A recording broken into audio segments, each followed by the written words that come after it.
Nanti. Di sini udah dicek, jika mau dicek lagi boleh. Dulu ya.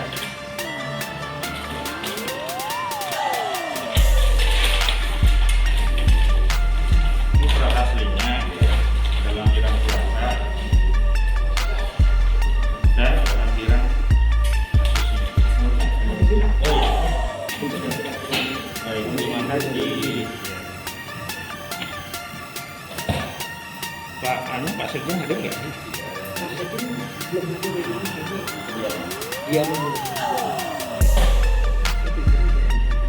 ya, seminggu yang lalu kita audiensi di sini sama Pak Yani.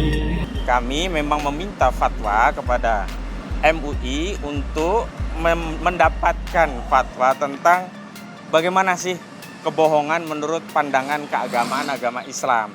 Dahulu dalam rekaman memori publik kita pada 2015 itu Majelis Ulama pernah mengeluarkan fatwa tentang dilarang mengikuti pemimpin yang ingkar janji dan berbohong, ya kan? Nah, jadi Majelis Ulama telah membuat satu keputusan fatwa pada tahun 2015 yang waktu itu dipimpin oleh Bapak Kiai Haji Ma'ruf Amin.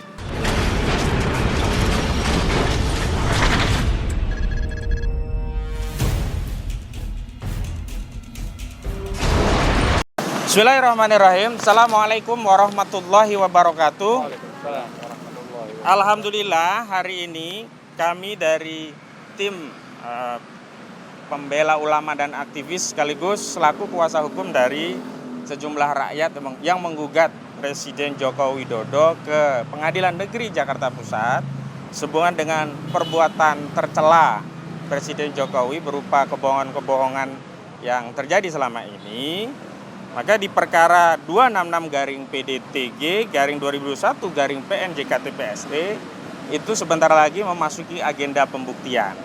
Dan karena itulah kami memang meminta fatwa kepada MUI untuk mendapatkan fatwa tentang bagaimana sih kebohongan menurut pandangan keagamaan agama Islam.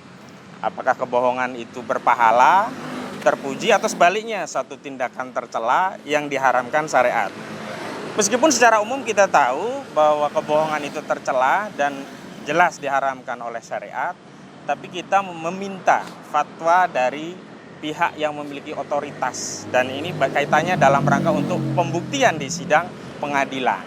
Dan yang kedua, kita juga ingin bahwa fatwa ini bisa kita sampaikan kepada seluruh masyarakat, seluruh umat, bahwa kebohongan itu adalah perbuatan tercela yang tidak layak untuk disampaikan baik oleh individu rakyat, apalagi seorang kepala negara, karena dampaknya akan berdampak luas kepada seluruh masyarakat.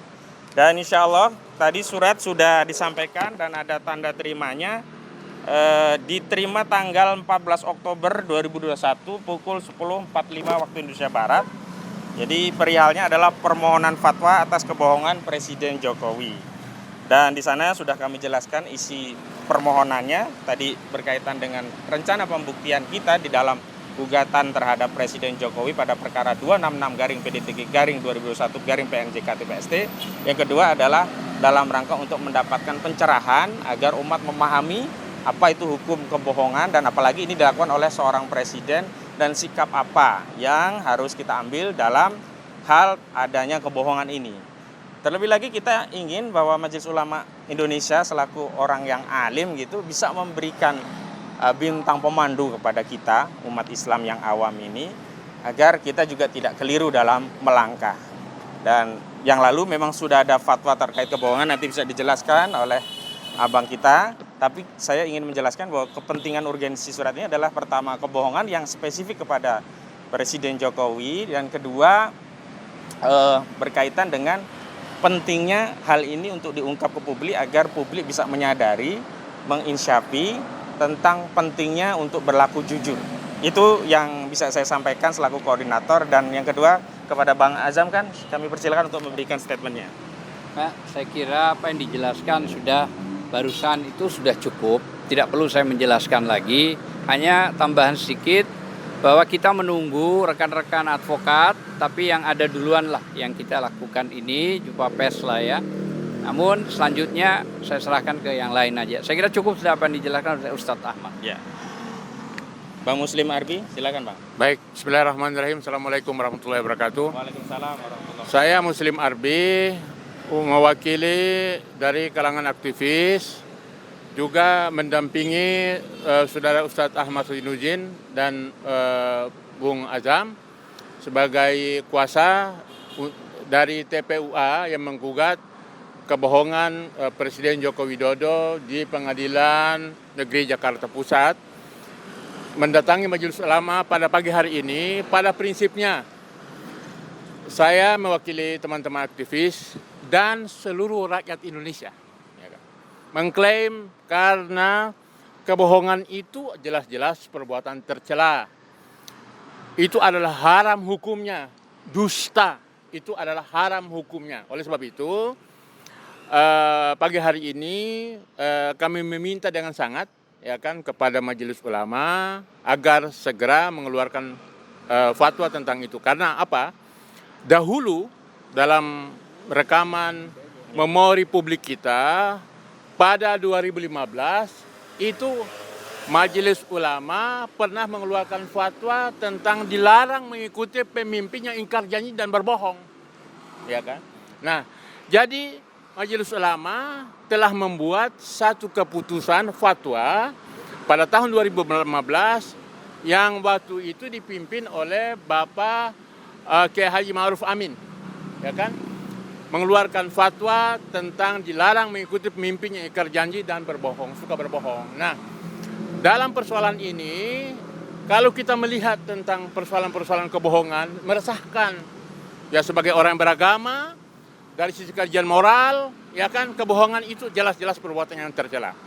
Oleh sebab itu, saya kira tidak salah jika kedatangan teman-teman kami semua dari TPUA mendatangi kantor Majelis Ulama pada pagi hari ini, meminta sekali lagi agar Majelis Ulama Indonesia mengeluarkan fatwa tentang hukum seorang berbohong, apalagi yang berbohong itu adalah kepala negara, presiden, ya kan?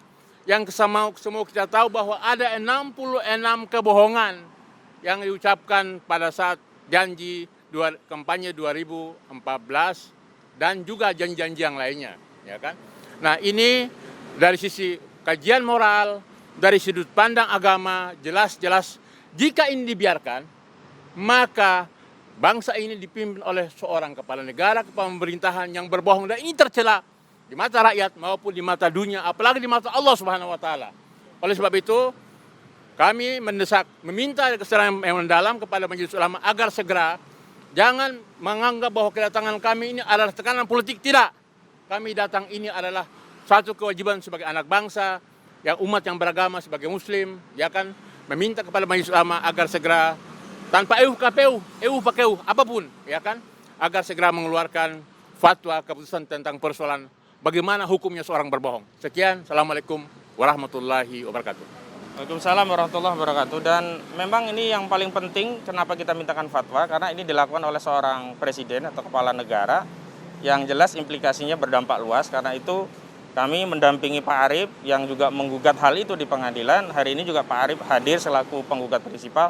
Mohon tanggapan dari Pak Arief tentang permohonan kita terhadap MUI terkait gugatan kita yang di dalam salah satu gugatan itu ada perbuatan bohong presiden yang kita kualifikasikan sebagai perbuatan tercela sebagaimana diatur dalam pasal 7A Undang-Undang Dasar 1945. Silakan Pak Arief. Assalamualaikum warahmatullahi wabarakatuh. Jadi saya tidak usah ngomong banyak karena semuanya sudah saya serahkan ke tim pengacara kami yaitu TPUA. Jadi biarlah masalah ini bergulir di TPUA dan MUI. Tapi yang jelas saya sebagai prinsipal sangat merasa dibohongi Dari seperti teman tadi bilang 66 kebohongan. Nah itulah yang kami tuntut sekarang. Karena kita tidak mau negara ini dipimpin oleh seorang pembohong. Apalagi dia pembohong besar. Mungkin itu aja dari saya.